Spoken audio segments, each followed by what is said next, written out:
পেশাদার ফুটবল ক্যারিয়ারে 22 বছর আর 8 শতাধিক ম্যাচ খেলে কখনো সরাসরি রেড কার্ড দেখেননি। যে দুইবার দেখেছেন, দুইবারই দুইটা ইয়েলো কার্ড মিলে হয়েছিল রেড। অথচ সেই জাভি কিনা গত 8 মাসে বার্সার ডাগ আউটে বসে কোচ হিসেবে দেখেছেন 3 রেড কার্ড।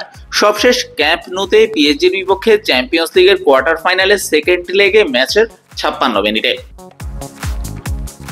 খেলোয়াড়ি জীবনে মাত্র দুইবারই লাল কার্ড দেখেছেন স্প্যানিশ এই কিংবদন্তি। 2008 সালের 7 মে এল ক্লাসিকোতে রিয়াল মাদ্রিদের বিপক্ষে দুইটা হলুদ কার্ড দেখায় সিনিয়র স্টেজে প্রথম লাল কার্ড দেখেন এই বার্সা স্টার।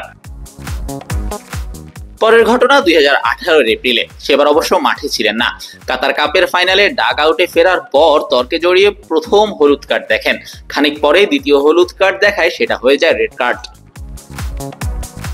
2023 সালের আগস্টে গেতাফের বিপক্ষে ড্রয়ের দিনে মেজাজ হারিয়ে ম্যানেজার হিসেবে প্রথম রেড কার্ড দেখেন।